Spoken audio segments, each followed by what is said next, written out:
I have a question for younger Kenyans that is very relevant to the precise political situation our nation called Kenya faces today. What do you do when you realize that the person whose photos you saw online using a filter, etc., is not the same person you finally met in this smart, expensive restaurant? At least she's nothing close to what you imagined. What do you do? What is the next step you take when you find that this is not what you imagined it would be? Because that is the precise position our big politicians right now in Kenya find themselves in.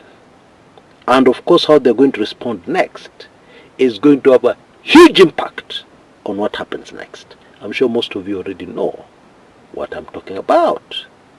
You know, I really sympathize with the younger generation. In our days, we did not have mobile phones. We did not have the social media. Okay? The dating game was very different from what it is today. We also did not have aggressive young ladies the way they are today. Yeah, I just thought I should take this opportunity to pass my sympathies to the younger people of Kenya. Anyway, I'm sure most of you have guessed what I'm talking about. President William Samoei Ruto has discovered yesterday, when he made a tour of the city, that the magical change that the fourth president of Kenya, President Uhuru Muigai Kenyatta, experienced after he went into a handshake with Raila and Ruto is not happening on his watch. The same thing is not happening. And let us not even go into what Uhuru had to give up for the handshake. Nothing. He didn't give up any cabinet slots. He gave up nothing. It was just a handshake. Some people say he gave up the Los Angeles consulate only. But Ruto has given away about half of his government. In fact, when this is done and dusted, it will be over half of his government. For this MOU with Raila and Ruto. And now, it seems Ruto has discovered it is not as effective as he had thought. In fact, things were so bad that the Photoshop boys, I'm sure you know what I mean, had to be called in to fill in the crowds, to try and give Kenyans the impression that when Ruto addressed people in Isli, Nairobi, the crowd was humongous, huge. Hey, clearly when things go wrong, they go wrong. But it is not only Ruto who needs to go back to the drawing boards and make a decision on what to do next. There is a Gwambo, Raila and Ruto, who did not realize. Did you see the shock on his face at the reception he received in Kisii? In fact, some Raila handlers started now looking for somebody to blame. Yeah, Richard Onyonka, senator, they tried to blame him. They tried to blame another MC in the area. Don't blame anybody. You people are told early. Please don't insult our intelligence father by claiming that somebody hired goons. No, nothing like that happened. This was so spontaneous, and it was even very clear from the video footage. So Raila and Ruto has also discovered that the clout he used to have before is not there. He has discovered that he's dealing with some very different Kenyans who do not want to understand the benefits of him going into an MOU with Ruto. The truth is, which you guys don't want to hear, is that there's some benefit for Kenyans in this MOU. Yeah. However, Kenyans are not interested. Kenyans are just seeing red and nothing else. They don't want to hear. Hawataki kusikia. So, what is Raila going to do next? What are the options on the table? What has he done in the past? Can he redeem himself in the eyes of the Kenyan public? Those are the very pressing questions we're going to answer on my show today. Karibu sana. And before we proceed, let me take this opportunity to be very grateful to our usual sponsors, Lemify. I am sure many of us, the diaspora, are sending money home. My strong recommendation is that next time you do so, try Lemify. And that's not all. You'll also be able to receive a cashback reward if you use my code. Yeah, my code is Kumekucha, and you can see it on the screen. So please give it a try. It has so many benefits. Some of the best rates in the market, easy to use, very efficient, etc., etc. Okay? The other sponsors for our show today is a plot in Malindi, 50 by 100. Have you ever been to Malindi? Malindi on the Kenyan coast is absolutely magical. I've been there a few times, and I can tell you it is unforgettable. And so please ensure that next time you're at the coast, you spare some time to visit Malindi. Now we have a plot in Malindi in the Mayungu area. It's a 50 by 100, which is barely 200 meters from the ocean. Very close to what is known as Mayungu Beach.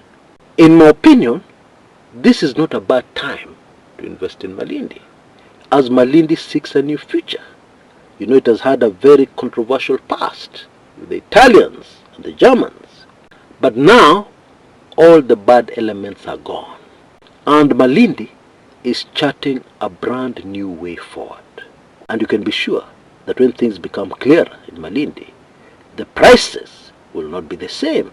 And that's why I'm saying this is a good time to take a serious look at this Malindi plot. Please call Ruth on the numbers you see on your screens right now, 0791 947 516. By the way, somebody had already started building a beautiful house on this particular plot, and therefore you have the golden opportunity of getting it at a very good price. Yeah, just call that number and negotiate. Right, back to what we're discussing. I am afraid that President Ruto has run out of options. His very last option was Raila Odinga to save his government. And so, if Raila cannot save Ruto, Ruto kwisha maneno. That is the political reality. That is the truth. And I know that piece of information will make many Kenyans very happy, because Ruto has got no other option but to keep looking up at Raila to find a solution going forward. Yes, it is not working, but Raila, many times in his career, has been known to pull a rabbit out of the hat, so to speak. So maybe this time, Raila Odinga, using his decades of experience, can pull a rabbit out of the hat and save the Ruto presidency. Maybe can. This is politics. Nothing is impossible.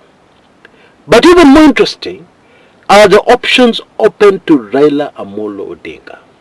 By now, it must be crystal clear to Raila Odinga and his handlers that this union with Ruto is not going to work.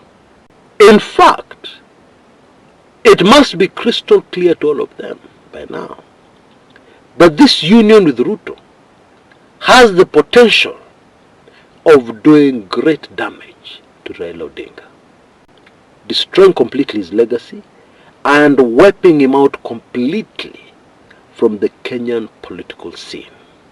They must have realized that by now. So, what are the options open to Raila? Can he, for instance, turn on Ruto?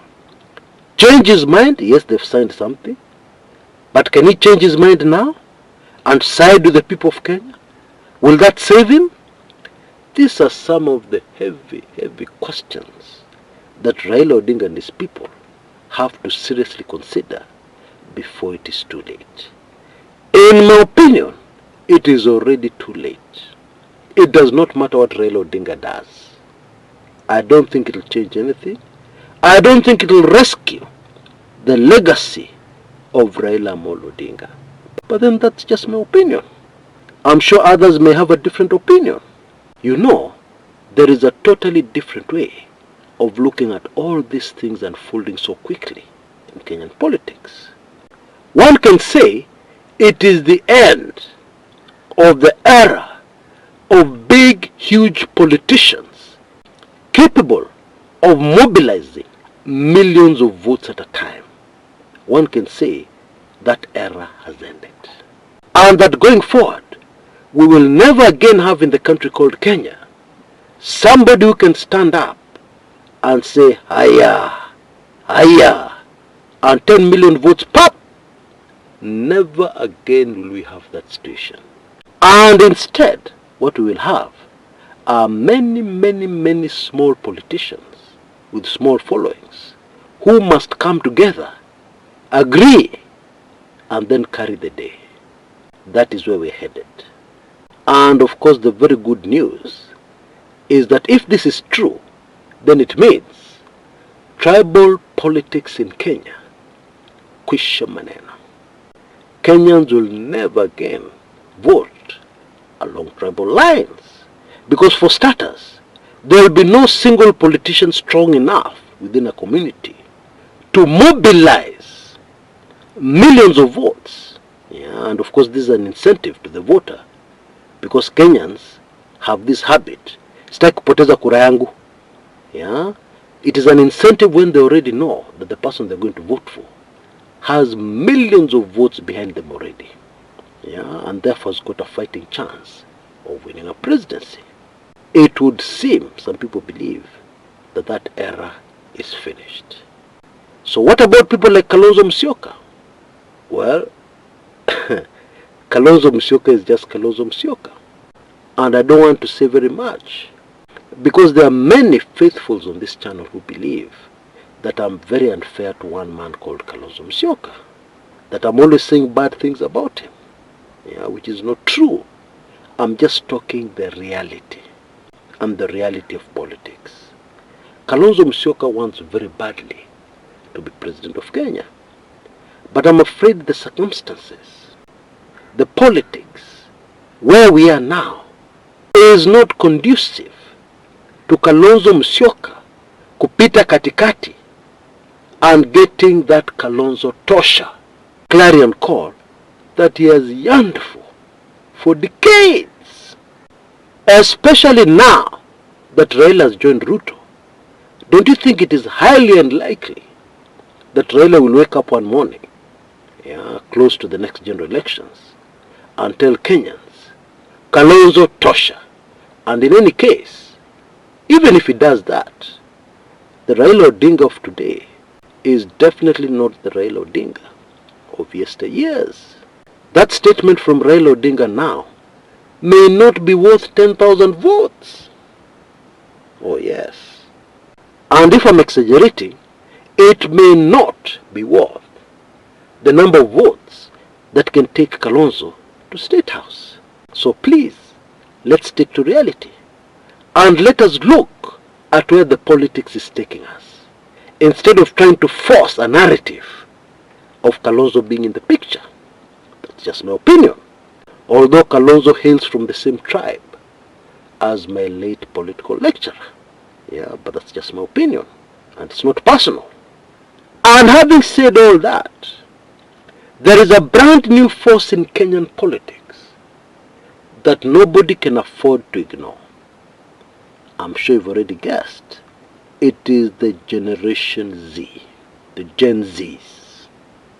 They have already influenced our politics so much since last year. And it is rather obvious the candidate who impresses the Gen Zs the most will definitely carry the day. You know, something else that is emerging in Kenyan politics. is the power of social media. You know, there was a time in our politics not too long ago when what you saw on social media was merely the opinion of a few people with smartphones. It didn't have a major impact. But then now it is clear, especially if you take the Kisii fracas on Raila Odinga as an example, it is now clear what you see on social media is what is on the ground. And bila kizungu mingi, and without many technical analysis and looking at things from different angles, the truth is, whichever candidate the Gen Zs fall in love with will carry the day, or at the very least will be the candidate to beat. Until next time, this is Chris Kumekucha.